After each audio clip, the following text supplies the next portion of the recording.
Creating a boomerang paper plane is a fun and simple DIY project. Here's a concise guide.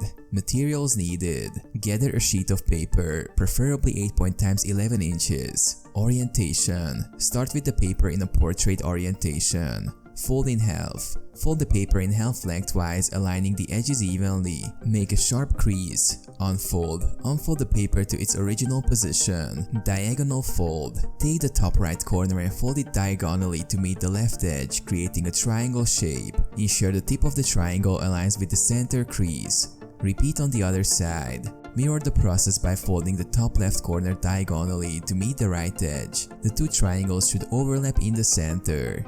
Fold flaps in. Fold both top flaps inward so they meet at the center crease, creating a kite shape. Fold in half again. Fold the entire kite in half along the center crease. Wings. Fold down both wings. The edges of the wings should align with the bottom edge of the plane, creating a flat bottom surface. Trim if necessary. You can trim the tail end to adjust the balance of your boomerang plane. Test flight. Hold the boomerang plane at the tail with the wings on top and throw it gently at a slight angle to the ground. Experiment with your throws to achieve the best return flight. Adjustments. Fine-tune your boomerang plane by making small adjustments to the wings, flaps or tail as needed.